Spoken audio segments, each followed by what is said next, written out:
नमस्कार दोस्तों, स्वागत है आप सभी का। दोस्तों हम पढ़ रहे थे हिंदी व्याकरण कक्षा 9 से 12 की रचना प्रबोध नामक जो पुस्तक है, उस पुस्तक का हम अध्ययन कर रहे थे। और इसके अंतर्गत अभी तक हमने अध्याय 8 कंप्लीट कर लिए हैं, ठीक है। और जिसके अंतर्गत हमने पिछले अध्याय 8 में संधि को कंप्लीट किया है। अगर वो वीडियो आपने नहीं देखा है तो प्लीज़ उस वीडियो को देखिए, काफ़ी महत्वपूर्ण वीडियो है हमारे आने वाले प्रत्येक एग्जाम के लिए। तो आज हम इस वीडियो में पढ़ने वाले हैं अध्याय नंबर 9, समास। समास बहुत ही महत्वपूर्ण टॉपिक है दोस्तों। हमारे जो प्रत्येक एग्जाम हैं जिसमें सिंधी अंश जुड़ा हुआ है, उन सभी में समास एक महत्वपूर्ण टॉपिक है। यहाँ से प्रत्येक एग्जाम में क्वेश्चंस आते ही रहते हैं, तो यह टॉपिक हमारे लिए बहुत ही महत्वपूर्ण है। तो आज हम इस अध्याय में रचना प्रबोध पुस्तक में से समास को पढ़ने वाले हैं। तो वीडियो बहुत ही महत्वपूर्ण है दोस्तों। अगर वीडियो पसंद आए तो प्लीज़ वीडियो को लाइक कर दीजिए और चैनल को सब्सक्राइब कर लीजिए, जिससे कि ऐसे ही इंपॉर्टेंट वीडियो आपको प्राप्त होते रहें, ठीक है। और बाकी वीडियो भी आप ज़रूर देखिए, तो काफ़ी महत्वपूर्ण वीडियो हैं प्रत्येक एग्जाम के लिए। तो चलिए आज हम पढ़ते हैं समास। समास शब्द का अर्थ है संक्षिप्त या छोटा करना। दो या दो से अधिक शब्दों के मेल या संयोग को समास कहते हैं। तो देख सकते हैं आप दोस्तों, यहाँ पर समास का जो हमें अर्थ पता होना चाहिए सबसे पहले, कि समास एक संक्षिप्त या छोटा करना होता है। दो या दो से अधिक शब्दों के मेल से या उनके संयोग से क्या है, समास का निर्माण होता है। इसमें विभक्ति चिन्हों का लोप हो जाता है। तो समास के अंतर्गत दोस्तों यहाँ पर विभक्ति चिन्हों का लोप हो जाता है। विभक्ति चिन्ह जैसे कि में, पर, का, की, ये सभी जो चिन्ह हैं वो विभक्ति चिन्ह हैं। तो इन सभी का समास के अंतर्गत है वो लोप हो जाता है। आगे देखिए, हम भाषा में संक्षिप्तता बहुत ही आवश्यक होती है। समास इनमें एक सहायक होते हैं। समास के द्वारा संक्षेप में कम से कम शब्दों के द्वारा बड़ी से बड़ी और पूर्ण बात कही जाती है। समास का उद्भव ही समान अर्थ को कम से कम शब्दों में करने की प्रवृत्ति के कारण हुआ है। तो जैसे देखें, दिन और रात में तीन शब्दों के प्रयोग के स्थान पर दिन रात एक समस्त शब्द किया जा सकता है, ठीक है। यानी कि लंबे शब्दों को एक छोटे रूप में दर्शाने का नाम ही क्या है, समास है। आगे देखिए हम यहाँ पर, तो इस प्रकार दो या दो से अधिक शब्दों के मेल से विभक्ति चिन्हों के लोप के कारण जो नवीन शब्द बनते हैं उन्हें सामासिक या समस्त पद कहते हैं। सामासिक शब्दों का संबंध व्यक्त करने वाले विभक्ति चिन्हों आदि के साथ प्रकट करने अथवा लिखने वाली जो रीति है उसको विग्रह कहते हैं। जैसे धन संपन्न, समस्त पद का विग्रह, तो धन से संपन्न। रसोई घर, तो समस्त पद का जो विग्रह करेंगे तो रसोई के लिए घर। तो इस प्रकार से जो विग्रह किया जाता है, ठीक है, लिखने की जो रीति है वो क्या कहलाती है, विग्रह कहलाती है। इस प्रकार से इसका विग्रह किया जाता है। समस्त पद में मुख्यतः दो पद होते हैं, एक होता है पूर्व पद और दूसरा होता है उत्तर पद। पहले वाले पद को पूर्व पद और दूसरे पद को क्या कहते हैं, उत्तर पद कहते हैं। तो हम देखते हैं कि उत्तर पद और पूर्व पद में क्या अंतर है यहाँ पर। तो सबसे पहले हम यहाँ पर देखते हैं कि समस्त पद, ठीक है, इसके बाद में आता है पूर्व पद और यहाँ पर उत्तर पद और उसके बाद में समास विग्रह। तो समस्त पद देखें तो यहाँ पर पूजा घर एक समस्त पद है, यानी कि एक पूरा जो पद है, पूरा शब्द है यहाँ पर। तो इसके अंतर्गत पूर्व पद क्या है, तो वो देखें तो पूजा इसमें पूर्व पद है। जो पहले का जो पद है वो क्या है, पूजा है। दूसरा जो कौन सा है, उत्तर पद है। जो बाद में आने वाला है वो क्या है, उत्तर पद होता है। अगर अब हम इसका समास विग्रह करें तो पूजा के लिए घर हो जाता है। इसी प्रकार देखें माता पिता, तो पूर्व पद क्या होगा, माता होगा। उत्तर पद क्या होगा, पिता होगा। और इसका समास विग्रह क्या हो जाएगा, माता और पिता। इसी प्रकार से नवरत्न है, तो पूर्व पद क्या हो जाएगा, इसमें नव हो जाएगा और उत्तर पद क्या हो जाता है, रतन हो जाता है। इसी प्रकार से इसका जो विग्रह हो जाएगा वो क्या हो जाएगा, नौ रत्नों का समूह है। उसके बाद देखिए हमें हस्तगत, तो इसमें जो पूर्व पद क्या होगा, हस्त होगा और उत्तर पद क्या होगा, गत होगा। तो हस्त में गया हुआ, ठीक है, गत का अर्थ क्या होता है, जानना या गया हुआ। तो हस्त में गया हुआ। तो इस प्रकार से पूर्व पद और उत्तर पद समास के अंतर्गत दो प्रकार के जो पद होते हैं। उसके बाद देखिए हम समास के भेद। तो समास के कितने भेद होते हैं, महत्वपूर्ण हैं। तो मुख्यतः समास के 4 भेद होते हैं। मुख्य रूप से समास के 4 भेद होते हैं। जिन 2 शब्दों में समास होता है उनकी प्रधानता और अप्रधानता के विभक्त पर ये भेद किए जाते हैं। जिस समास में पहला शब्द प्राय प्रधान होता है उसे अव्ययी भाव समास कहते हैं, ठीक है। और जिस समास में दूसरा शब्द प्रधान होता है उसे तत्पुरुष समास कहते हैं। तो यहाँ पर देखें तो पहला जो शब्द प्रधान होता है उसमें अव्ययी भाव समास कहा जाता है, और दूसरा पद जो प्रधान होगा तो वो क्या कहलाएगा, तत्पुरुष समास कहलाएगा। जिसमें दोनों शब्द ही प्रधान होते हैं तो वो क्या कहलाता है, द्वंद्व समास कहलाता है। उसके बाद आगे देखें तो यहाँ पर द्वंद्व समास कहलाता कहलाता है जिसमें दो पद समान, दोनों ही पद क्या होते हैं, प्रधान होते हैं, तो क्या कहलाता है, द्वंद्व समास। और जिसमें कोई भी पद प्रधान नहीं होता है, ठीक है, वह क्या कहलाता है, बहुव्रीहि समास कहलाता है, ठीक है। इसमें कोई तीसरा ही पद प्रधान पाया जाता है। उसके बाद देखें तत्पुरुष के पुनः 2 अतिरिक्त किंतु स्वतंत्र भेद स्वीकार किए गए हैं। तो यहाँ पे तत्पुरुष के अंतर्गत भी क्या है, 2 स्वतंत्र भेद स्वीकार किए गए। कौन कौन से हैं, तो देखिए तो कर्मधारय समास और एक द्विगु समास। तो तत्पुरुष समास के अंतर्गत कर्मधारय समास और दूसरा है द्विगु समास। विवेचन की सुविधा के लिए हम समास निम्न 6 प्रकारों के अंतर्गत अध्ययन करते हैं। तो यहाँ पे समास के हम 6 प्रकारों का अध्ययन करते हैं। तो यहाँ पे विस्तार से हम पढ़ने वाले हैं दोस्तों कि समास के 6 प्रकार कौन कौन से हैं, ठीक है। उन सभी का हम विस्तार से अध्ययन करने वाले हैं। वीडियो अगर आपको पसंद आ रहा हो तो प्लीज़ वीडियो को लाइक कर दीजिए और चैनल को सब्सक्राइब कर लीजिए, जिससे कि ऐसे ही इंपॉर्टेंट वीडियो आपको प्राप्त होते रहें और आप अपनी अध्ययन को और भी महत्वपूर्ण बना सकें।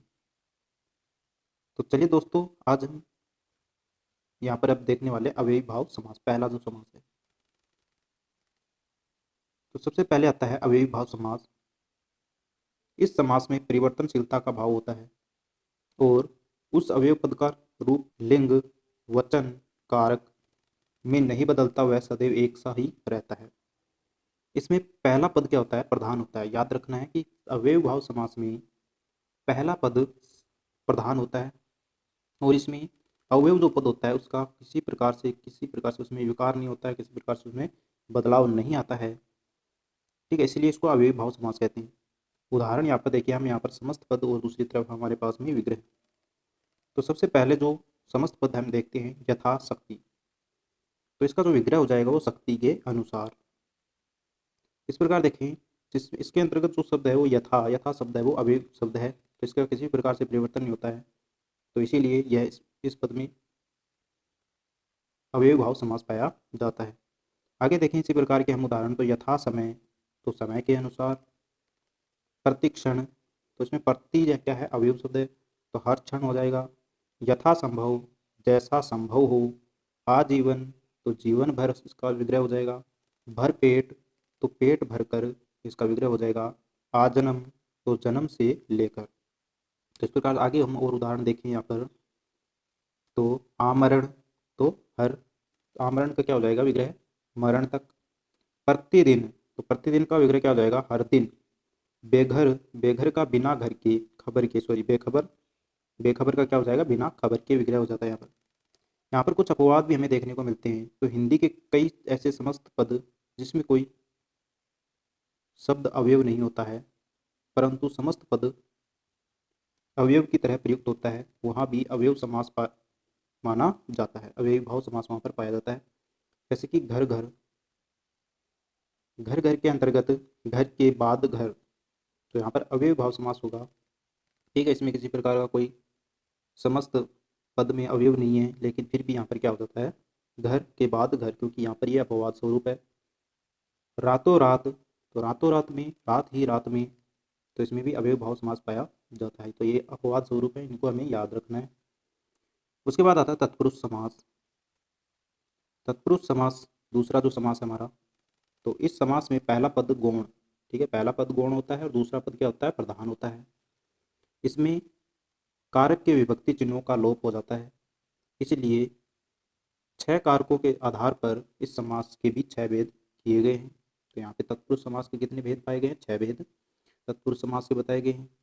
तो पहला जो भेद है इसका क्या है, क्रम तत्पुरुष समास, ठीक है। और इसका विभक्ति जो चिन्ह है वो क्या है, को। तो याद रखना है, क्रम का विभक्ति चिन्ह क्या होगा, को होगा। तो यहाँ पर देखिए हम उदाहरण, तो ग्राम गत, ग्रामगत का विग्रह क्या हो जाएगा, ग्राम को गया हुआ। तो यहाँ पे आप देख सकते हैं को विभक्ति चिन्ह है, ठीक है, ग्राम को गया हुआ, और यहाँ पे इसका समास करने पर को का क्या हो जाता है, लोप हो जाता है, तो ग्रामगत बन जाता है।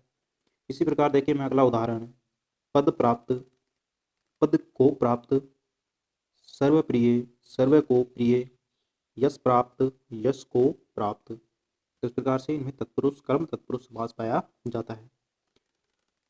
आगे हम देखें शरणागत, तो शरणागत शरण को आया हुआ, ठीक है, शरण को आया हुआ। सर्वप्रिय, तो सर्वप्रिय में सभी को प्रिय, ठीक है, यहाँ पर इसका कर्म तत्पुरुष समास हो जाता है। इस प्रकार आगे देखें हम करण तत्पुरुष समास, और करण का जो विभक्ति चिन्ह है वो क्या हो जाएगा, से। याद रखना है करण का विभक्ति चिन्ह क्या हो जाता है, से हो जाता है। तो भावपूर्ण, भावपूर्ण का क्या हो जाएगा, भाव से पूर्ण। बाणाहत, बाण से आहत। हस्तलिखित, हस्त से लिखित। बाढ़ पीड़ित, बाढ़ से पीड़ित। तो ये हो गया करण तत्पुरुष समास। उसके बाद आता है व्यय, हमारा जो अगला तीसरा जो तत्पुरुष समास है वो संप्रदान तत्पुरुष समास, और इसका जो विभक्ति चिन्ह है वो क्या हो जाएगा, के लिए। गुरु दक्षिणा, तो गुरु के लिए दक्षिणा। राह खर्च, राह के लिए खर्च। बालामृत, बालकों के लिए अमृत। युद्ध भूमि, तो युद्ध के लिए भूमि। इस प्रकार से संप्रदान का जो विभक्ति चिन्ह है के लिए के साथ में इसका विग्रह किया जाता है। इसी प्रकार से विद्यालय, विद्या के लिए आलय, तो यहाँ पे विभक्ति चिन्ह जोड़कर इसका विग्रह किया जाता है संप्रदान। चौथा जो तत्पुरुष समास है वो है अपादान, और अपादान का विभक्ति चिन्ह क्या होगा, से, ठीक है। से का अर्थ यहाँ पे पृथक या अलग के लिए चिन्ह का प्रयोग किया जाता है। से का अर्थ किसके लिए, पृथक होने से या अलग होने से के रूप में लिया जाता है। तो यहाँ पे देश निकाला, तो देश से निकाला, तो यहाँ पे देश से पृथक होने का भाव यहाँ पर प्रकट हो रहा है। बंधन मुक्त, तो बंधन से मुक्त, ठीक है, बंधन से मुक्त होने का भाव प्रकट हो रहा है। पथ भ्रष्ट, तो पथ से भ्रष्ट। ऋण मुक्त, तो ऋण से मुक्त। इस प्रकार से अपादान तत्पुरुष समास होता है, और अपादान तत्पुरुष समास का जो विभक्ति चिन्ह है वो क्या है, से का प्रयोग पृथक या अलग होने के रूप में लिया जाता है। उसके बाद अगला जो तत्पुरुष समास है वो संबंध तत्पुरुष समास, क्या हो जाएगा, संबंध तत्पुरुष समास। और संबंध तत्पुरुष समास के जो विभक्ति है वो क्या है, का, के, की, ठीक है, चिन्हों का प्रयोग इसमें संबंध तत्पुरुष समास में किया जाता है। उसके बाद गंगा जल, तो गंगा का जल। नगर सेठ, नगर का सेठ। राजमाता, राजा की माता। जलधारा, तो जल की धारा। मतदाता, तो मत का दाता। तो इस सभी में का जो संबंध है वो जुड़ा हुआ है, का के द्वारा संबंध पाया जाता है। इस प्रकार अधिकरण तत्पुरुष समास, अधिकरण तत्पुरुष समास में जो विभक्ति चिन्ह है वो क्या होंगे, एक तो में हो जाएगा, दूसरा है पर। तो में या पर चिन्ह का प्रयोग विभक्ति चिन्ह के रूप में किया जाता है। तो इसका उदाहरण देखें तो जलमगन, तो जल में मगन। आप बीती, तो आप पर बीती हो जाएगा यहाँ पर। सिर दर्द, तो सिर में दर्द। घुड़सवार, तो घोड़े पर सवार। इस प्रकार से अधिकरण तत्पुरुष समास यहाँ पर हो जाएगा। तो दोस्तों ये थे तत्पुरुष समास के अंतर्गत, हमने 6 प्रकार तत्पुरुष समास के अंतर्गत पढ़े। तो इस वीडियो में इतना ही हम पढ़ने वाले हैं, क्योंकि वीडियो ज़्यादा लंबा हो जाएगा। तो हम आज इस वीडियो में केवल अव्ययी भाव और तत्पुरुष समास को पढ़ा, काफ़ी महत्वपूर्ण है, ठीक है। अगला जो समास है वो क्रमधारीय समास अगले वीडियो में हम पढ़ने वाले हैं। क्रमधारीय समास और बाकी समास को भी इस अगले वीडियो में हम पढ़ने वाले हैं। तो वीडियो काफ़ी महत्वपूर्ण है। अगले वीडियो को प्राप्त करने के लिए आप चैनल को सब्सक्राइब कर लीजिए और बेल आइकन जरूर दबा लीजिए, ठीक है, जिससे कि अगला वीडियो का नोटिफिकेशन आपको प्राप्त हो जाए।